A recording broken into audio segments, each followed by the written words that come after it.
Are we ready? Okay, is this on? Okay. Okay, this is the physical therapy session, and this is Allison Lashevsky, and she is a physical therapist with Victory Therapy Center. Good afternoon. Since there's not so many of us, if you're willing to come down closer, we're going to do some stuff more hands-on later. I understand if you want to sit in the back. I like sitting in the back too, because then you can take it all in.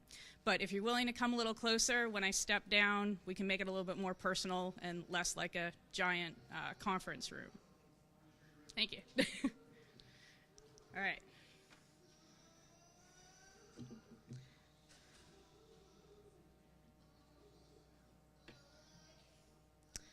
So the next thing I need to figure out is how to switch it to my slides.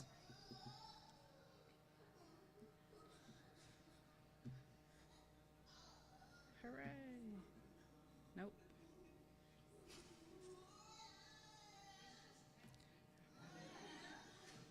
I love it.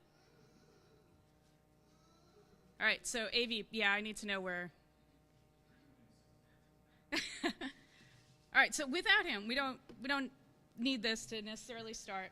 What I want to do is be able to answer your questions. So I have some slides presented to sort of give us a background, but ultimately we're going to leave a bit of time such that if there's something going on specifically with you, we can talk about it, and we can also potentially, demonstrate how we might help with it. I know the title said helping with your aching back. We're going to cover that, but in the survey that we also did, everybody kind of listed a couple other things. So I'm going to try to get to those as well.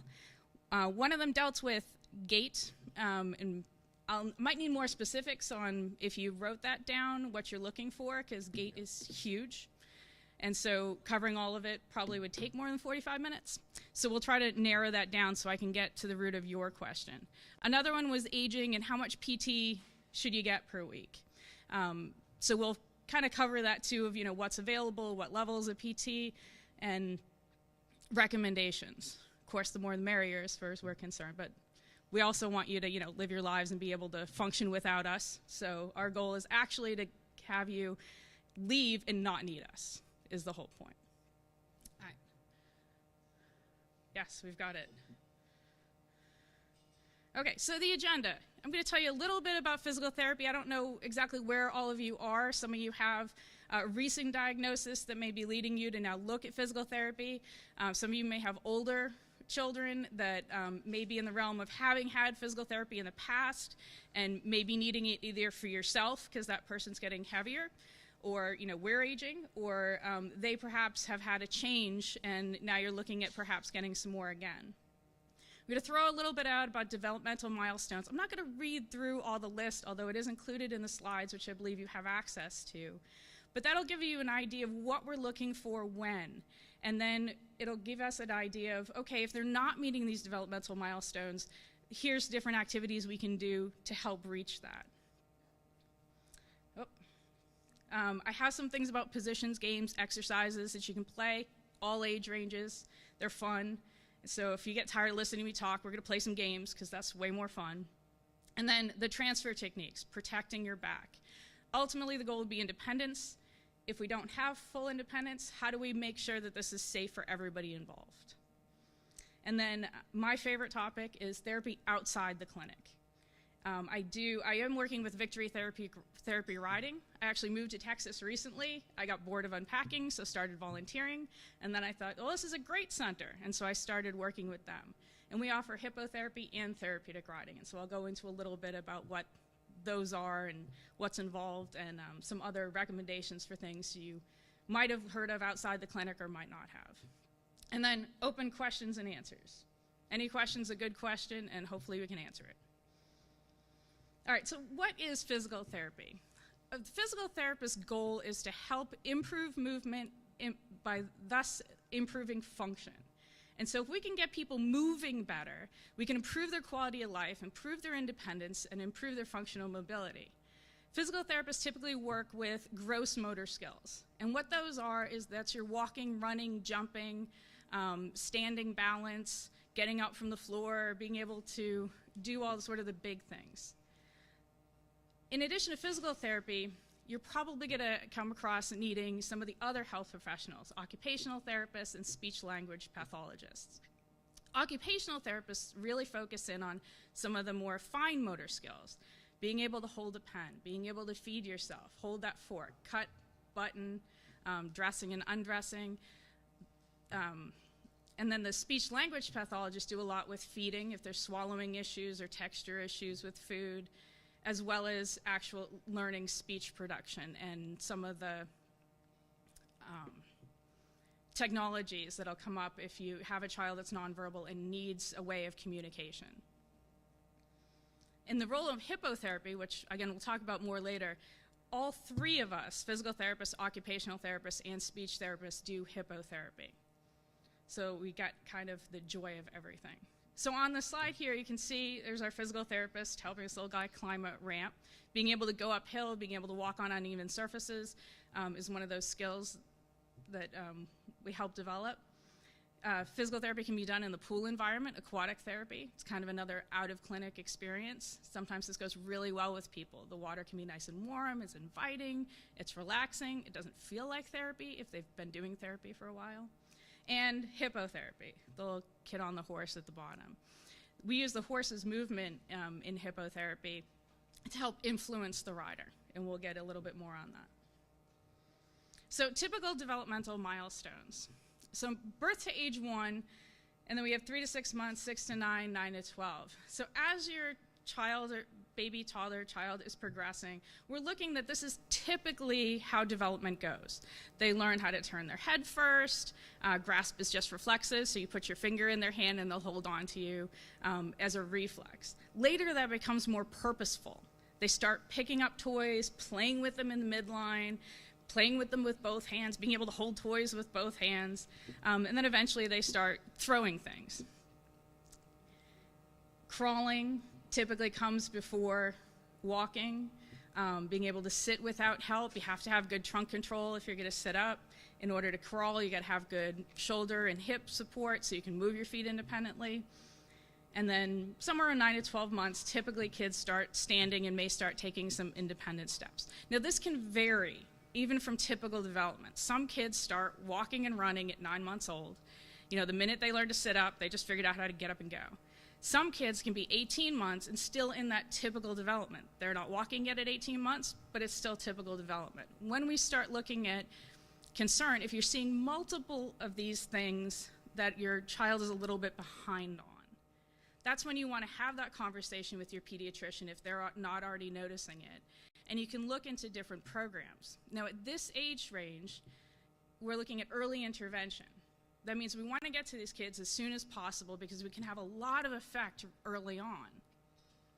So early intervention, the therapist typically comes to you. It could be a physical therapist, occupational therapist, or speech therapist. They try to do this therapy in the child's natural environment. And our role at that point is really to teach you how to help your kid. Because you're the expert on your kid, and we're going to just help you figure out how to best to play with them in order to achieve these milestones. Because play is how kids at this age learn. So we're going to skip ahead to the next developmental milestone. 12 to 18 months, you're typically seeing independent walking. Quadruped is hands and knees. 2 to 3, runs, walks, jumps, squats, can kick a ball. 3 to 4, hopping. My favorite's 4 to 5 when they start galloping. Again, we go back to horses. Jumps rope, rides bike. So these are all things where, expecting them to be able to achieve in around these age ranges, and that we look at this and go, okay, how can we develop a plan to help a child that isn't at these milestones yet achieve these milestones? Some kids will catch up really quick. Some might have, I learned this morning about, the regression in this disease in the syndrome. And so if they've lost some of these skills, how do we gain them back? And so this is where physical therapy, can help. And so our takeaway point being we use these to help figure out what's the appropriate challenge for the child and if there's any problem areas. Okay. So there's sitting and unsupported sitting. When you're talking about a baby learning to sit, we typically do supported sitting. You're using your boppies, you're using your pillows, you're giving them a nice base of support. They typically sit with their legs kind of crossed or out. They're using their hands. When we go to work on balance, and as they start moving out, they're moving into more of an unsupported position without the boppy or without you holding them. So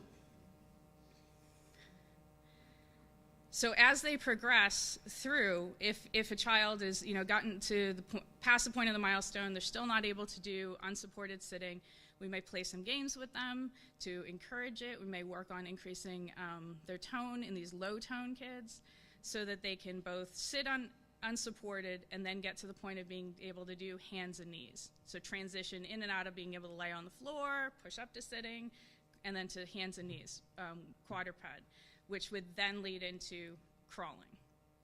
Kneeling, we have high kneeling and low kneeling, which is both knees down, you're sitting down, pushing yourself up, because that's going to next lead into standing. And so you can see these kids over here with the balloons. So one of a great game to play, whether it's a ball or a balloon or something like that, is a balloon volleyball sort of game where they can bat it back to you. Now you can do this at every age. We've done this in nursing homes with residents. You can use swords if your kids are into those pool noodles, make awesome things to help hold and whack at balloons. Knocking things over, it was a huge plus for most kids. So we do stack cups and everything and help the kids knock them over by rolling a ball or catching a ball. And all these activities lead into what that developmental milestone would be and how can we make it fun and help them get there. So if we get to the point your child's standing or should be standing, a lot of time, let me back up. When you have somebody that has mobility, is limited mobility, it is still important to encourage as much independence as possible. So they do make standing frames or gait trainers or standing devices if they can't stand independently. Standing is incredibly important for bone development and the hip joint. Our hip joint is a ball and socket. It fits together. And without pressure to properly form it, it becomes a very shallow joint, and it leads to a lot of instability later in life. So when you're working with a PT, they'll do a lot of standing exercises. They may talk to you about standing frames or gait trainers, doing some activities standing up if your child's not up and walking already.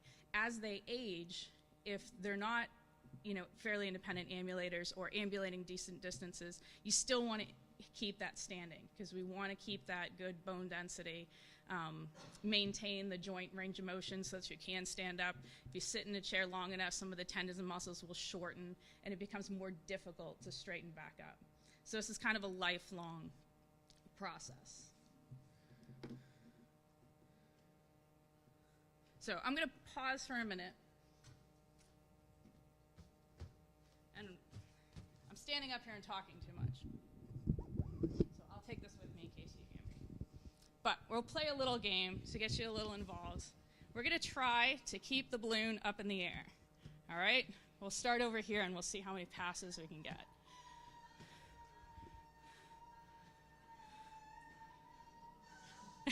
It's okay to double tap. It's not volleyball.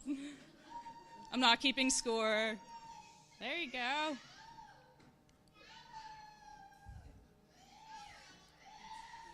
So watch as you start passing it around, what everybody starts doing. We went from being, I actually forgot to count. That's part of PT. We have to start over if you forget to count. So we'll start on this side. Watch what happens as you guys start passing it around. Everybody all of a sudden goes from sitting in a supported seating position, relaxing in our chair, to sitting up straighter. Also, when we get better posture development, we're using that core. Hey! We're starting to use those muscles. We're getting better range of motion through the shoulders. Everybody started smiling. Excellent benefits. So even just a simple game like this, I think I lost my balloon. That's okay. I have more. Just in case. But just simple games like that, whether you're sitting in a chair or if you play where you sit on the edge of your chair, such that if they were to fall backwards, it's not a problem. Sitting on a bed or a table, less support behind you. Thank you. Would you like it at the end? Okay. I'm talking a whole lot. You ready to play? Okay. So if you sit back and take your feet off, all of a sudden we've increased the challenge. So now without my feet on the floor, I really have to hold myself up more. So if this is super easy, then we try to move to even more challenging things, such as sitting on a TheraBall, which is those big, giant, squishy balls that all of a sudden will move kind of with you as you go. We'll see if we can pass it to the back. I think Addie would like it.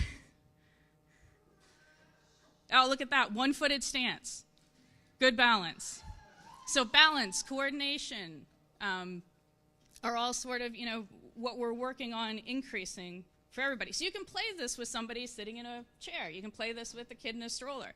But you want to increase their ability to, try to get in different postures and different positions, because it'll naturally get them to go into these positions that maybe they find a little bit more difficult. So the role of a PT is really to figure out, how to encourage this kid, how to get play, and, what's fun. How do we make therapy fun, that kids want to do it, adults want to do it with them? Because we're only going to see you for that limited time you come to see us. You're with your kid or adult, older child, all the time. So ultimately, we'd love to see you guys do this stuff all the time, as much as possible, as is safe, So once the balloon gets super easy, you can sit on the TheraBall. We're bored with that. We can move to something that maybe weighs a little bit more. I had an actual beach ball and it popped. I had bought this to keep the ducks from swimming in my pool because they don't clean up after themselves. They are not impressed. So this is my new beach ball. It is. I'll have to have this one back though, but you can keep the balloon. It doesn't work for the ducks, but the kids like it. So this has a little bit more weight to it. It's not quite as easy to control. I'm going to pass it to you to start with. So now we have catching. Rather than just tapping, swatting at stuff, we can catch it. So you can toss it to somebody else. So teaching somebody how to catch, release, toss to somebody is all part of the game. So we play with little kids and big kids alike. Aim is something we work on. That comes later. So once a ball like this is really easy to do, we can increase the challenge. A weighted ball, I can toss it back. A weighted ball, I'm glad I caught that because that would have been embarrassing. A weighted ball provides more of a challenge because all of a sudden not only do you have this object coming toward you that you need to hold and catch, but you need to be able to adjust for the weight of that coming at you. So you put somebody, we start, in a chair, something supported, therapist behind you because we don't, want people to fall over right away. And then we'll, work toward being able to sit on a TheraBall and catch a weighted ball because there's a lot of challenge there. I couldn't bring my TheraBall with me. The massage table barely fit in the car. I think I need a bigger car. But that's, one of the other games we can play. So the stacking game, we'll go back one. Stacking cups, you've seen these cup races that they do. They make all these big towers and take them down really quick. It's a fine motor skill in some cases, but it's a developmental milestone that all kids like to stack things. What they really, I think, like to do is to knock them over. So we'll let them stack them up to work on being in different positions. Maybe they're kneeling and stacking the cups, or we're in high kneeling, stacking the cups, or we're in quadruped, using one hand to stack the cups. I'm not going to get in quadruped because then I can't talk. And then we can, back up, give them a ball, and see if they can roll it and knock those things over. Because all those are play skills, but that work on those different positions and reaching those milestones. All right, so we're going to switch gears. Transfers. Ultimately, the goal would be, we've done such a good job early on that the child has good skills in getting in and out of quadruped, high kneeling, being able to move around, but that's not always a possibility for everybody. They may not attain those skills to the level of independence. We want to get them to attain the skills as much as they possibly can, though, because that's what's going to help their caregivers out in the long run. So different transfers that you can do. Sliding board can be helpful if they're moving themselves, but maybe they can't move all at once because they can't stand up and balance all the time. It's basically a board that'll help bridge the gap. And so you can buy these things probably on Amazon, but definitely from all the therapy sites. And if you had a chair next to this bed and you needed to get into it, it would just go from here to there. And so you could take small scoots as you went, and you wouldn't kind of fall in the middle of that gap. We also do scooting, scoot to one edge, scoot to the next, pivoting, being able to stand, so you can stand up, turn your feet, sit back down, with somebody potentially helping out. And then if you get to the point that somebody needs total assist all the time, we should really be looking at, helping out. As a baby or a taller or small child, you can pick them up. But as they get to be an adult, and we all get older, mechanical lifts or manual lifts can really be of benefit so that you're transferring somebody that really needs total assist safely. Ultimately, it's all about body mechanics in doing this.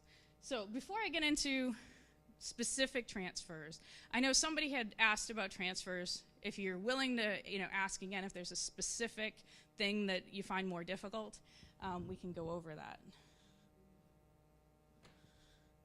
I hear owls. Okay, that's all right. Tips for any type of transfer: get as close to the surface you want to transfer to as possible. So if I was going from this table with this chair, I would not want my chair over here because there's too much of a gap. You could fall in the middle of it. So you want to put the chair, the wheelchair, the stroller as close as possible. Lock the wheels. That's good because you go to move and that thing goes out from under you. That's a recipe for disaster. If you can, put the person's feet on the floor. Supported sitting, way easier than unsupported sitting. So feet on the floor. And you want to use gravity to help you. So if there's an armrest here, I'm going to take that off. But it's always easier to use gravity to your advantage. So ideally, if I was going to do this transfer, I'd hope the person started out here and we were going over there, because then I can use gravity to my advantage. If I have to come from a low surface to a high one, I'm going to have to work a little harder, and I'm hoping they can help me. If they can't, that's okay. Well, I'll show you how you can help them. So this is actually a great graphic. The first thing that we use as PTs, and you can acquire as well, is a gait belt. And these are fantastic because you don't have to rely on the person's clothing to help you help them. So it's just a simple belt. Some of them have metal clips. This one happens to have a plastic clip. It goes right around their waist, and it gives you a nice handle to help them without holding on to clothes. Clothes tend to shift. They can be uncomfortable if you pull on somebody's pants too much, too high. And we don't ever want to tear anybody's clothes. So I recommend a gait belt if you're doing lots of transfers for family caregiver, as a caregiver. Now, sometimes somebody ends up on the floor. Now, as a kid, you can lean over and you can pick them up. As they get to be older, if an older person ends up on the floor, it's a lot more difficult for you to get them from the floor back on the bed. You don't have any gravity to help you. It's actually working quite against you at that point. So all that work we just did, working on sitting, working on kneeling, get into quadruped, comes into play here. Because you can help get them into those positions to give yourself the best mechanical advantage to help pick them up. Unless you have a bunch of people, and then it's really easy because you can just pick them up. But if it's just you, then this list will kind of give you an idea of how to go through that process. Having them come up on hands and knees, put the hands on the bed, step into high kneeling, and then kind of roll onto the bed. That way you don't have to worry about dropping them, injuring your back, or getting them in a position that you can't manage and then they end up sort of on top of you or hurt. Does anybody want to see any of these transfers in person? Yes? Sometimes people throw a fit and just kind of throw himself on the floor, and he's throwing a fit and crying and inconsolable. But if say we're in a public place, like we're at Walmart or whatever, and I need to get him up off the floor, how would I go about picking him up so that it doesn't hurt him or me. You know, what's the easiest way to get him up? So this is a great question. This one actually came up, and the first, I had to smile because my kids have done this to me, and they're neurotypical developing. So they have thrown a fit and laid on the floor in the middle of a public place having a complete tantrum. And you're standing there going, okay, what do we do now? Now, as they're little, it's fairly easy. You can pick them up even with the flailing and probably take them away. Are you typically using like a wheelchair or a stroller, or is he walking with you?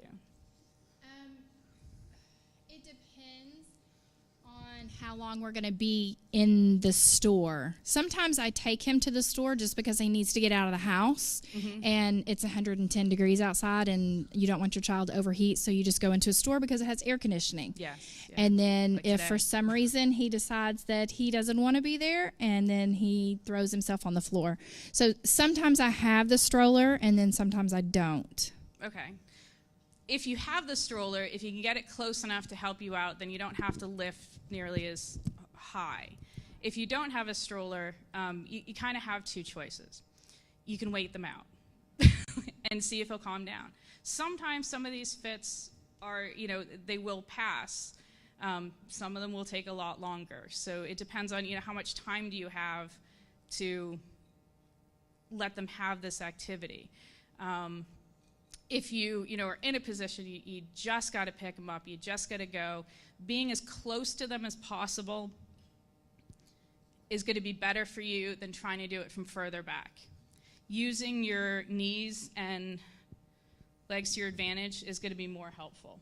So I'm going to, now my fake owl won't flail or isn't having a fit, but we'll pretend it's really heavy. I'm going to put this down for a second. Do you want to do a real person? Let me demonstrate first, and then if it's not helpful enough, we'll find a person. And you got a 15 minutes to say it. You want to squat. You want to get down and keep your back nice and flat. Let your knees bend. You can actually come down on one knee in order to get them. You're ultimately protecting your back. What you don't ever want to do is this, because this is the worst position you can be in. They really start to hang on you. One, you could fall over on them, and this is a ton of strain on your back. So, nice flat back. Bend knees. Facing them. I would be facing them and getting as close to their middle as you can, because the middle is usually the heaviest part. So when you're going to pick somebody up, it's typically going to be either we're going to go for the chest, and if we pick them up, we're hoping maybe they'll stand, so then I don't have to take all the weight, or we're talking about trying to kind of scoop them up and stand. If you have any ability to go to a chair or something first, it's going to be a whole lot easier. But if they're in the middle of the floor and there's nothing else around you, and you know you can physically hold this child, then squatting down, getting them close to you, maybe providing some compression, see if you can calm them down before we start, and then going from here to standing. If you have any way of putting them onto something or having something to help you, that's going to be to your advantage. If you know that they're growing, they're getting heavier, and you already have a bad back, I would encourage you to try to find somebody that would help, because this is a really tough position to get up from. So if we had anything to get to, if you could help them get off the floor into quadruped, and then get their hands up here, then you'd be in this position, you could just help scoot them up. High kneeling, push them up. All of this is assuming the child wants to get up. Yes. What do you If do they, if the kid doesn't want to get up? if you just wait have them the out? ability to hold them, I would still go for the chest and see if they'll bear weight on their feet. A lot of times, if you can get them on their feet, they'll bear weight even if they don't completely want to. If they're completely dropping on you, then you're in possession, you're going to have to pick them up. I would first look at, if I have to pick that child up, can I physically carry them all the way to the car? If you can't, look around, can you get me a chair? Can somebody else, can you bring something over? Because you don't want to put yourself in a position of trying to drag the screaming, flailing child, only getting halfway and somebody getting hurt. Either you end up dropping them, because they're too much, or you end up hurting yourself in the process of trying to get there. Patience.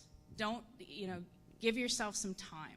This isn't gonna, if they're safe on the floor, there's no particular danger, take your time to think it out. Because the worst you can do is try to reach in, grab them, and that's when we lean over like this, we pick them up and twist, and your back goes. So take your time.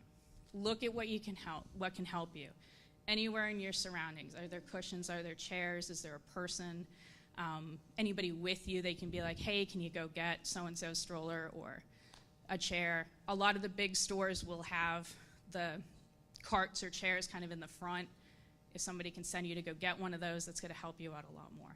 You may have to wait a little while until they calm down. Now, trying to figure out maybe what happened to cause that may be of benefit too. Was there pain? Did something physically happen? Is there a sound or noise that sort of set them off? Is there anything in the surroundings that we can change to maybe help them cope with that? If we know loud noises or certain noises can be a problem, carrying some earplugs or headphones when we go in can, help remedy. A lot of physical therapy is about prevention. So if we can think about, okay, this happens more than once, are there any triggers? Is there something that's going on that we can prevent it from happening? Once it does happen, pause, breathe, look around, figure out, the best way to use your surroundings. Does that help at all? Mildly? But squat. You got to squat. You got to keep your back flat. Keep them really close. Anything out here weighs way more than anything in here. Just mechanical advantage.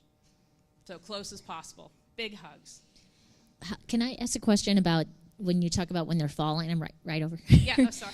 Can you, a controlled fall? Yeah, so you want to slow the descent. Unless they're falling into, something incredibly soft, and then they probably feels good.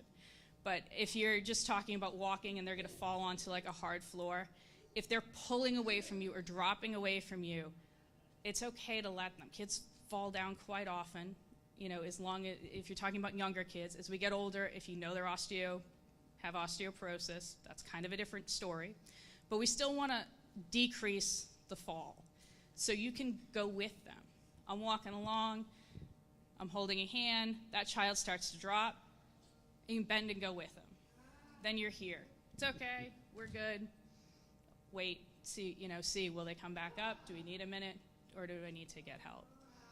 If you go to pull against them, what's going to happen is you're going to get that jerk, and it's going to potentially hurt or pull your back out of place or hurt a shoulder, as well as, oftentimes if we go with the situation, it's less of a reaction from the person as well. If they feel like they're fighting you, sometimes they keep fighting. If we kind of go with it and they're supportive, it's not as much of a game, if it's a game. This is a great question. This happens all the time with Ben. When we're walking, he trips over his own feet and he falls. And my reaction is to pull him up so he doesn't lose teeth, because he always face plants. He doesn't catch himself. Yes. And so I try to pull him back up. But so can you just maybe demonstrate how should I fall with him to make it so that he doesn't face plant, but I'm not jerking either? Keeping him from certainly hitting face first is good, because if there's no protective response to get the hands out front or put the hands down, then we want to make sure they're either coming to a side, like a roll, or that we're at least making sure that they don't hit hard as possible. Now I wish I'd brought a kid. I left him at home. Can I borrow you? You know how Ben falls, right? When he's walking and he trips over his own feet, and we're going forward, so he just keeps going forward. All right. I want you to fall really hard. Okay? Thanks, Brandon. It's a little taller for me. I would probably be, using a gait belt or something if this was a constant problem. We're walking. Are you holding hands? Always holding hands. So we're holding hands. I want you to start here. So I want to try to be here. My legs are in a position. My back is safe. So start going down. And all I'm going to do is go with him. Okay. But my hand across his chest, and then my back and leg position means there's no strain on me in this position. And I'm just lowering his scent, keeping his head off the ground. So if you're close enough to hold hands, the mom arm, where we typically do this, we just need to come at it from this side. Okay. And then you're coming down here, your legs here to help support your arms. Thank you. Thank you. Stay up there. Q&A. You want to do Q&A? Yeah. All right. So Q&A.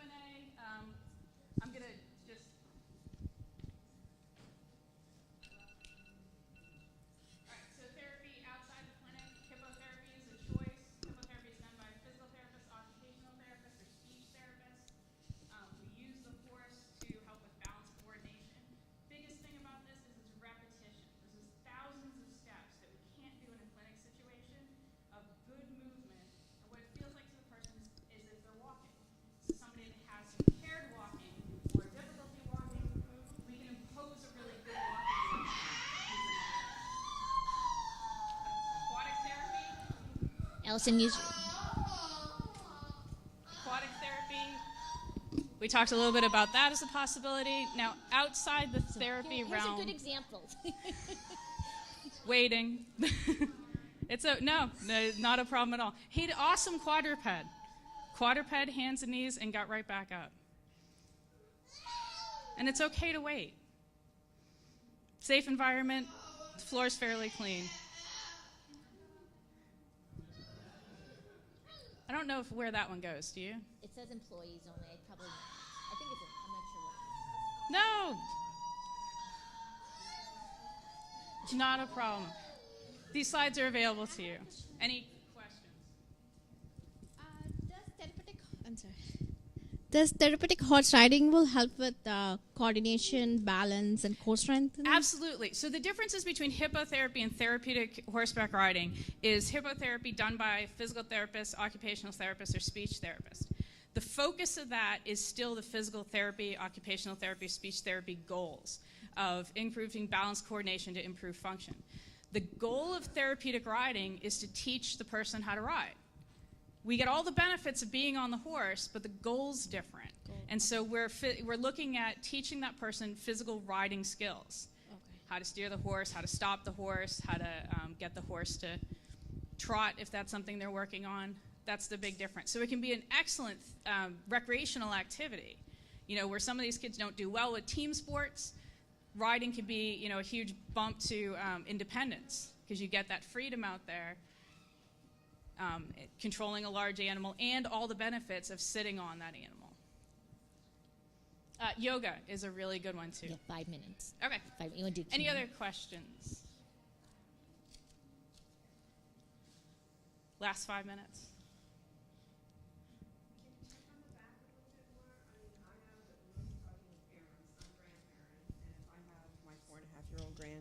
If I have my 4.5-year-old granddaughter with me she is totally non-mobile. So there is no way she's ever going to go to a crawl position. It's not going to happen. So she has to be transferred all the time, all day long. And so if I'm with her by myself and I've got a bum knee and a bad back all the time anyway, you know, are there some techniques that I can use to safely transfer her and also keep my integrity going? Yeah, so I'm going to encourage you to potentially see a physical therapist because they can specifically go over, you know, here's how to deal with exactly what is going on, you know, orthopedically with you. You want to use what you have that works the best. And so if you know one knee, you can't kneel on it, or it doesn't bend as well, then that high kneeling position can be a little bit better. So we go down kind of on the good knee. I know this one, okay, it doesn't bend as well, it's not as strong. If you can transfer her shorter distances without twisting, helps. If I'm picking her up from the floor and I'm going up here, the chair is actually lower, so we might go to that first, so I don't have to go, I'm all the way up.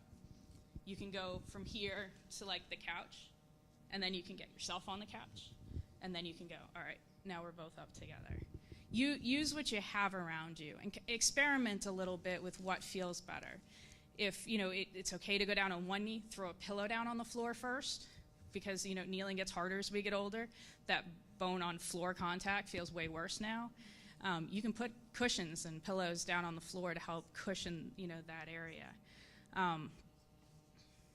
Are you doing more activities with her on the floor? Okay.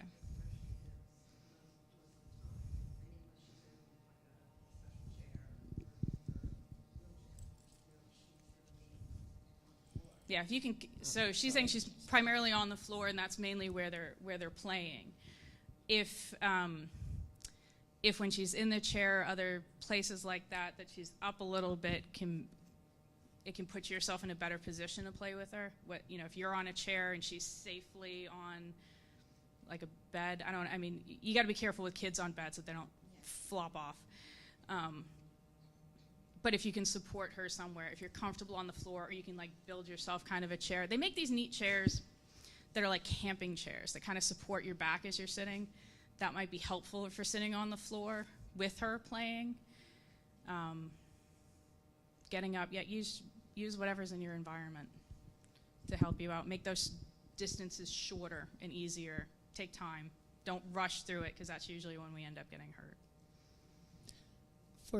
For those of us who have younger kids who are getting very big very quickly, is there a better carrier to use, like a Baby Bjorn or than another one? Is there such thing as a good one versus a bad one? So I can't endorse any particular carrier, but I'll tell you what I used, because my kids learned to run really quickly, and I couldn't chase them all the time.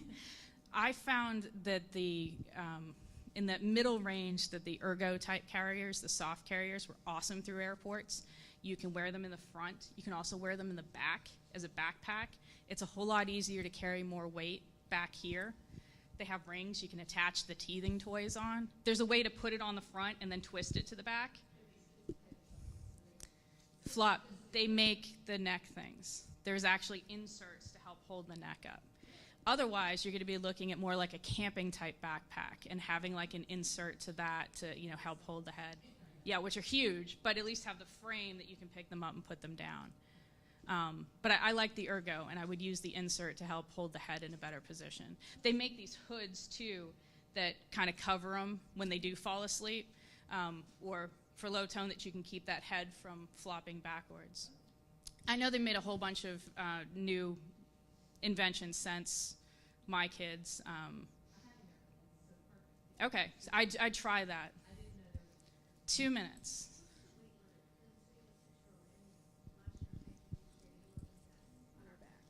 What would be, even though we can do it, what starts damaging our back? It's really your fitness level. Okay. And then what is the backpack rated for? Because a lot of the frames will have ratings that they can carry up to a certain amount. The more weight you carry hiking, you got to think about what distance you're going, what your terrain is. When we did more high-level hiking, full backpack, you want to look at a more supportive shoe, because that'll help you out. What condition are your knees in, because they're taking a lot of the brunt of it. I would do short distances and see how you feel, rather than planning a long distance and getting caught in that. So look at the ratings from the actual backpack, and then what can you reasonably carry. Carrying a person is different from carrying the backpack too, because the legs and arms and the ability for them to move creates a lot more pressure on you. Now the military guys carry hundreds of pounds, and we are seeing compression issues in their spine because of the work that they've done earlier. So I would be cautious.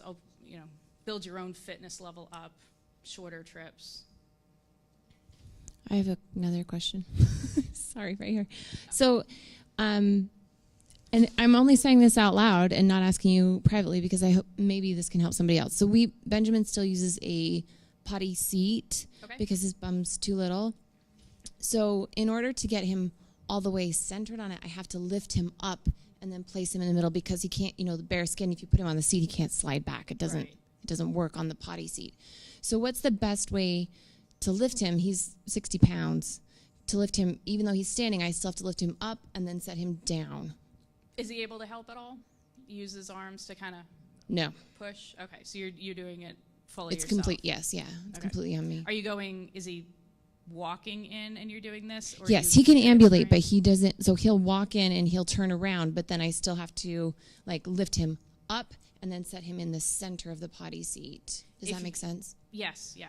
So if you have the ability to add a step in to help make up the height difference, if he can walk Oh. and ambulate, putting a step on the bottom that he can step up on, turn, and then sit will help keep you from lifting as much. They do make different height ones, depending on what step he's able to and what kind of height difference you're looking at. They make, the reason I asked if he could help at all is because they do make the potty seats with like the armrests on it. That's And true. so We don't have that. Okay. Yeah. If that's something later on that he's, able to do or help with, that can help if he can just help position himself or push up a little bit. Yeah. I would, if he has the ability to do that, I would teach him to do it. Because when you're sitting in a chair or anything, we do it as pressure reliefs for people that sit a lot. And you would, hold on, put your hands down and push up. And so anybody sitting in a chair, spinal cord injury or anything like that, where there's decreased sensation on their bottom, we teach them to do that to get the pressure off their bottom, let the blood flow back in before they sit down. So you can do that same sort of push to help you position him on the seat. Okay. Thank you. I think we're out of time. But if there's any other questions, I don't think I put my email up here. And if a couple housekeeping issues, we have the swap table outside by registration, and everything's free. Please take it. I do not want to pack it and bring it home. So please take whatever you think, or if you know somebody who could use it, take whatever you can. Closing session is at 4:30, and we've got a ton of great door prizes, including dinner with Dr. Katie Phelan. So please stick around for that, and every person that comes gets a ticket, so bring your whole family. It increases your chances of winning. And the wiffle ball game tonight is going to be indoors because of the heat outside, so hopefully you guys can stay for that. It's a big hit. That's at 7 o'clock. Thank you very much. If there's any questions, I believe I can make my email address available. The wiffle ball? I think it's at 7 on the schedule. Pretty sure. Okay, wiffle ball may be at 6:30. I apologize.